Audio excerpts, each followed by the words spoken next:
MC stand 1 अक्टूबर 2022 को जब यह शख्स बिग बॉस के घर में एंटर किया तो इसको बहुत कम लोग जानते थे। जो इसको जानते थे वो इसको छपरी रैपर या फिर एलियन की शक्ल का कहकर इसकी मजाक बनाते थे। MC स्टैन आया क्या एलियन के शक्ल के? 12 फेब 2023 को बिग बॉस का घर, जो कि दज्जाल का एक बुतकदा है, उसके अंदर 135 दिन बिताने के बाद जब यह शख्स बाहर आया तो यह शोहरत की बुलंदियों पर था। MC स्टैन की शोहरत शैतान के अहलकारों का फेम की दुनिया के अंदर एक एक्सपेरिमेंट है। इसीलिए बिग बॉस ने MC स्टैन को आउट ऑफ द बॉक्स जाके एक्सपोजर दिया। MC स्टैन से मिलेंगे। प्रियंका की कुर्सी पर बैठ के कैसा लग रहा है?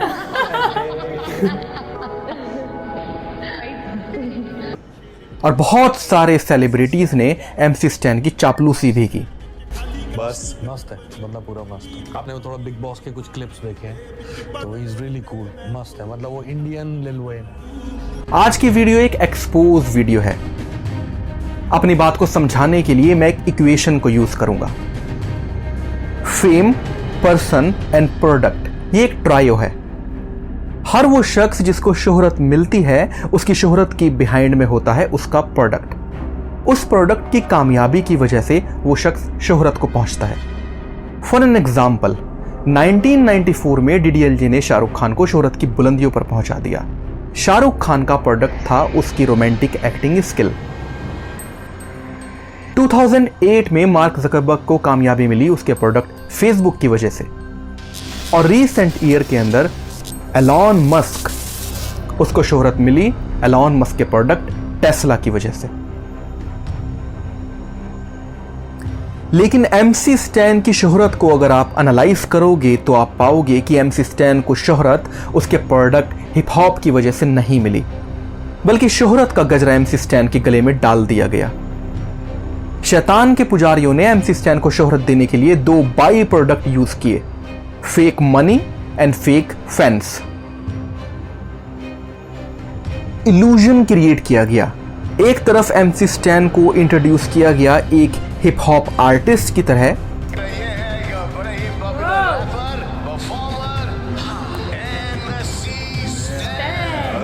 लेकिन क्योंकि इसका हिप हॉप किसी भी लायक नहीं था इसलिए इसको शोहरत देने के लिए दो बाई प्रोडक्ट यूज किए गए, fake money and fake fans.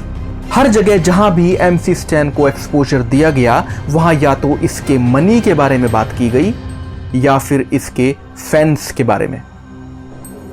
ये क्या? ओह, 1.5 खोखे का ये। हाँ सर। तू 1.5 खोखे का ये पहन का ऐसा घूमता है?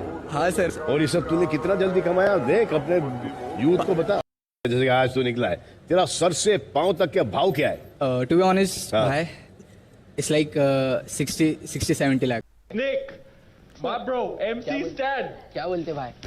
कैसे हो? क्या बोले बच्ची? कुछ नहीं भाई, आपकी दुआ है। अरे भाई तेरा जूता वाकई में 80,000 का है। हाँ। बहुत बाहर बहुत फेमस हो गया वो 80,000।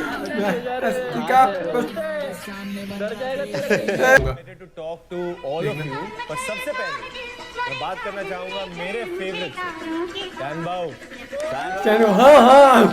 मेरा नाम दिया। इब्लीस और उसके अलायकार अपने काम को सीक्रेटली अंजाम देते हैं। अपने एजेंडा को पुश करने के लिए ये लोग सिंबलिज्म का यूज करते हैं। कुछ दिनों पहले MC स्टैन की एक एल्बम इंसान आई। इंसान के कवर पेज को अगर आप देखोगे तो उसके अंदर बहुत सारा सिंबलिज्म है। सबसे पहले दो पर दिखाई देते हैं, एक सफेद पर है और एक काला पर है। सफेद पर फरिश्ते के पर को शो करता है और काला पर जिन के पर को शो करता है।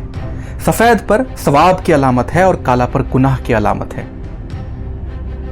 इब्लीस की अपने पुजारियों को यह तालीम है कि सही और गलत, सवाब और गुनाह जैसी कोई चीज एग्जिस्ट नहीं करती है। आप इब्लीस के इस पुजारी को सुनिए। There is no such thing as right and wrong. Good and evil do not exist. In fact, traditional morality has been set up as a way to limit your potential and to control you. These arbitrary rules and regulations are put into place to make sure that you are docile and easy to control like an animal. इब्लीस के इस पुजारी का कहना है कि सवाब और गुनाह जैसी कोई चीज नहीं होती। दरअसल ये इब्लीस की तालीम है। उसका कहना है कि गुनाह और सवाब, सच और झूठ, गुड एंड ईवल एक ही सिक्के के दो पहलू हैं, जबकि हकीकत इसके बिल्कुल बरक्स है। सही सही है और गलत गलत है, सवाब सवाब है और गुनाह गुनाह है। हुक्म इलाही को मानना सवाब है और हुक्म इलाही का मुनकिर होना गुनाह है। अल्लाह ने कुरान में कहा वकुल जाल हक वज़ाकिर बातिल इन्नल बातिल कान वज़ऊका। जब हक बातिल के खिलाफ होता है तो बातिल ख़त्म हो जाता है और बातिल बना ही ख़त्म होने के लिए है। लेकिन इब्लीस का ये मानना है कि सही और गलत जैसी कोई चीज़ नहीं होती, इसीलिए ये सही और गलत को एक साथ रखते हैं। इसीलिए MC स्टैन को दो पर के साथ दिखाया है, एक सफ़ेद पर और एक काला पर। सही और गलत गुड एंड इविल के ऊपर एक सेपरेट वीडियो फ्यूचर में आपकी मुंतज़िर रहेगी। कवर पेज के दूसरे सिंबोलिज्म की तरफ चलते हैं। MC स्टैन के सीने को चाक किया गया है और उसका दिल उसके हाथ में है। सिंबोलिज्म की दुनिया में इसको बेविच होना कहा जाता है। सिंबोलिज्म की दुनिया के अंदर इसका मतलब ये है कि MC स्टैन का दिल शैतान का गुलाम है। आप MC स्टैन की बाजू को देखें, इसके बाजू पे एक अज़दा लिपटा हुआ है। बाइबल के अंदर अज़दा ओल्ड सरपेंट इब्लीस की अलामत है। MC स्टैन जिस जगह पे खड़ा हुआ है वो एक कब्रिस्तान है। ऊपर रूहें उड़ती हुई दिखाई गई हैं। एल्बम के बॉर्डर के ऊपर जीवन मृत्यु रिपीटेशन के अंदर लिखा हुआ है। सिंबोलिज्म की दुनिया को समझने वाले इससे ये प्रोफेसी निकाल सकते हैं कि ये शख्स अपनी यंग एज के अंदर ही मार दिया जाएगा। MC स्टैन अपने नाम की फुल फॉर्म माइक कंट्रोलर बताता है। अच्छा MC का फुल फॉर्म बता चल। सर माइक कंट्रोलर, जबकि हकीकत में ये माइक कंट्रोलर नहीं, माइंड कंट्रोलर है। इब्लीस ने अपने इस प्यादे को मुसलमान मासिस के माइंड को कंट्रोल करने के लिए यूज़ किया है। इसलिए इसकी इमेज भी ऐसी बनाई गई है कि ये 5 वक्त की नमाजें भी पढ़ता है, हज पे भी जाना चाहता है और तबलीगी जमात में भी चिल्ला लगाना चाहता है। नमाज कर तो हाँ 5 टाइम इंशाल्लाह। इसके बाद तो है 5 टाइम। जमात को जाने वाला है अभी टूर के बाद। लगता है कि नमाज की वजह से थोड़ा दिमाग को शांति मिला है। हाँ पीस। ऊपर वाले को याद करने अंदर भी पढ़ रहा था ना ब्रो मैं, मतलब घर में भी पढ़ रहा था मैं नमाज बिग बॉस। ऊपर वाले भाई लाइक मेरा सपना बोलो, मेरे अम्मी का सपना बोलो, नहीं मेरे घर वालों का, मेरा सपना है ऐसा ही कि मेरे को मेरे मॉम डैड को और हम लोग को एक साथ में सिर्फ हज को जाने का, बस बाकी किसी चीज़ को लेके कुछ सपना इतना नहीं है मेरा। तो अब भी होने वाला है। हाँ तो अब भी जस्ट होगा। हाँ इंशाल्लाह भाई, देखेंगे नंबर लगा तो लगा देवे। यार तू बहुत सही है यार। लाइक तू बहुत सही इंसान है। बस क्या भाई, जो चीज़ आप कह रहे हो ना रियली ये यूथ के लिए बहुत ज़रूरी है। और मोस्टली वो जो 500K के बारे में बात कर रहे हैं ना, वो उसमें से बहुत लोग स्ट्रीट। दरअसल MC स्टैन का मंसूबा मुस्लिम यूथ को और अपने फैंस को सबकॉन्शियसली इस तरीके से ट्रेन करने का है कि मुस्लिम यूथ 5 टाइम की नमाज भी पढ़ने की बात करे और पैसे को अपना खुदा भी माने, कि मुस्लिम यूथ हज पे जाने की भी बात करे और म्यूजिक के ऊपर नंगे होके MC स्टैन की तरह नाच भी ले। मुस्लिम यूथ तबलीगी जमात में जाने की भी बात करे और अपने जिस्म के ऊपर टैटू बना के अपने जिस्म में तरमीम भी करे। ये इब्लीस की वही तालीम है कि सच और झूठ, गुनाह और सवाब कुछ भी नहीं है, दोनों एक साथ एग्जिस्ट करते हैं। जबकि अल्लाह कुरान में कहता है कि इस्लाम में पूरे दाखिल हो जाओ।